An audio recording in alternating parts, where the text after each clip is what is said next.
Buffalo County in west central Wisconsin until 7:45 p.m. At 6:59 p.m., a severe thunderstorm was located near Kellogg, or 7 miles southwest of Waukesha, moving south at 55 miles per hour. Expected hazards include 60 miles per hour wind gusts and half-dollar-sized hail. This is a radar-indicated threat. The following impacts are expected. Hail damage to vehicles is expected. Expect wind damage to roofs, siding, and trees.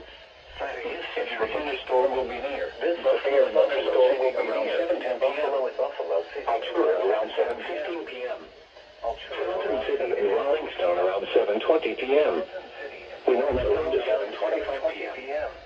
Other locations affected by the severe thunderstorm include South Fork, Whitewater State Park, Merrick State Park, Rattlesnake Way, Potsdam, and Whitman.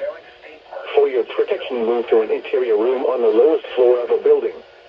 Repeating, a severe thunderstorm warning has been issued until 7:45 p.m. for the following counties. A severe thunderstorm warning